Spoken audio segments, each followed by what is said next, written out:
The next preset I want to check out is a pretty simple keyboard sound, but it's still very interesting and programmed to be more complex. If we go to miscellaneous, down here there's one called WurlyKeys, which is meant to sound like a Wurlitzer.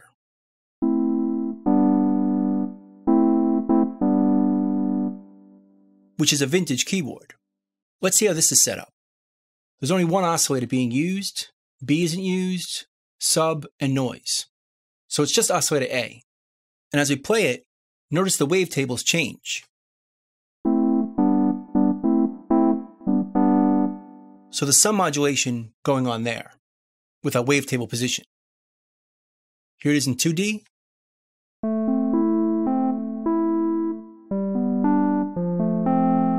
It's pretty subtle, but it's still dynamic. So the best way to check this sound out is to go to our matrix. And we can see there's a lot of modulation going on here. Let's go through it all. First is envelope 2 is controlling filter cutoff. So if we go back here, here's envelope 2, and this is controlling our filter. It's a high pass, so watch what happens over time. Starts out a little brighter and gets a little more muted, with duller.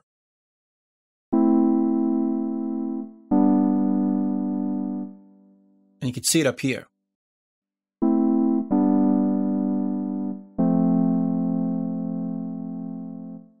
So that's the first modulation that's happening. Next we have macro 3, which is right here, set up to be speed. Let's skip this for now, and we'll come back to it in a bit. The next option is velocity.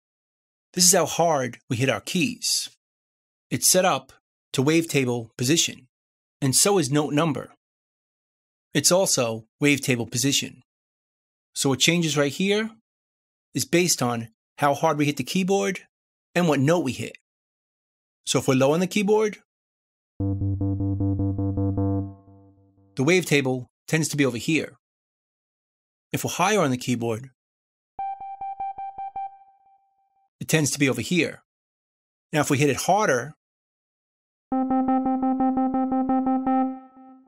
it tends to be further along. And if we hit softer, it tends to be towards the beginning. So that's these two right here. But there's a few other attached to velocity. We have filter cutoff, in addition to envelope 2, and oscillator A, volume, which kind of makes sense. The harder you hit the keyboard, the louder it'll be.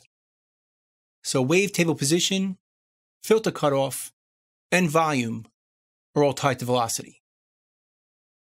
Let's take a look at it. If we hit it soft, our filter tends to be more muted. Hit it harder, not as much. If we look at our level right here, this is the same thing. Hit it softer, it's lower over here. Hit it harder, it's going to be louder over here. And we already did wavetable position.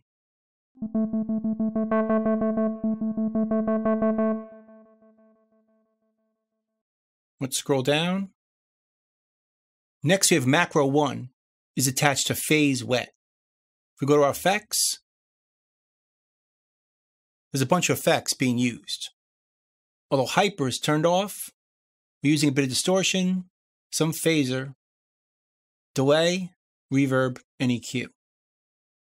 So the phaser, this mix knob, can be controlled by macro 1 right here.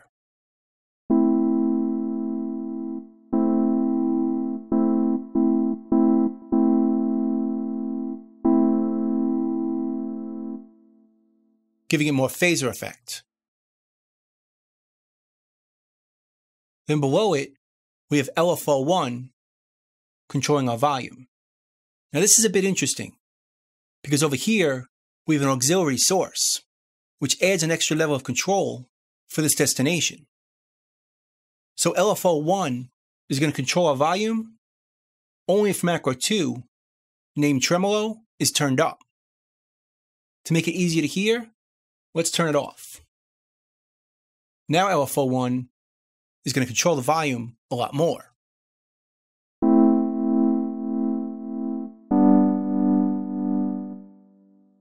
Creating a tremolo effect as it gets louder and lower, controlling the volume. But if we put this back on to macro 2, if we turn this down completely, we don't hear the tremolo. So bring it up, and we do. So macro 2 controls how much? Half as much? Or anywhere in between. Which brings us back to this one over here, macro 3, which is labeled speed. This controls the speed of the LFO, right down here. So if we turn this up to hear tremolo, we can then control the speed with this, because this is the same thing as adjusting the rate over here.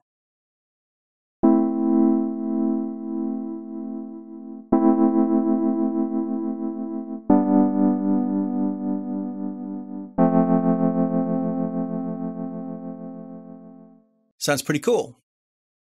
Now, personally, I think this sound has too many effects.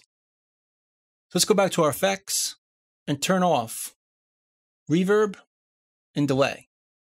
And now let's hear it.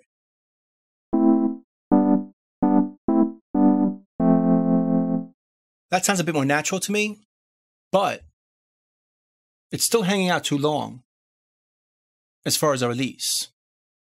So let's cut this back as well.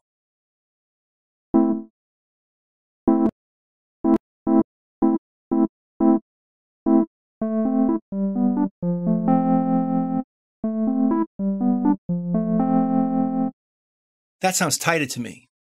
And let's also add a bit more grit to it, or more distortion. So let's boost the drive and bring up the mix level.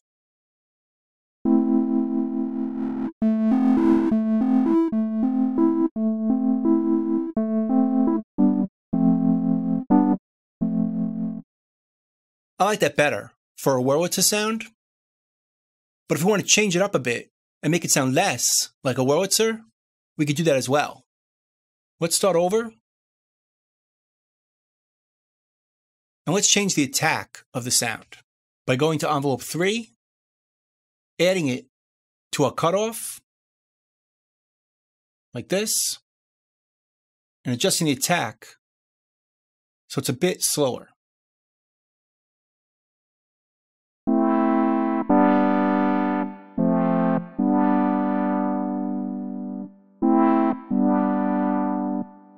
That's a bit too bright. Let's adjust it from here, envelope 3.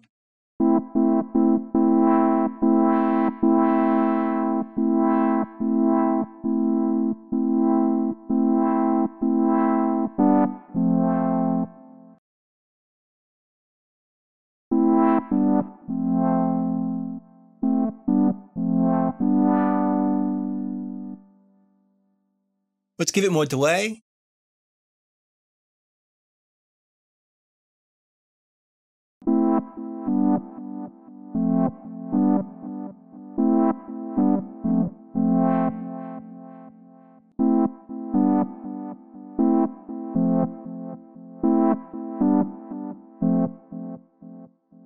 It's not very authentic, but it does inspire a different part creatively. Let's move on to the next.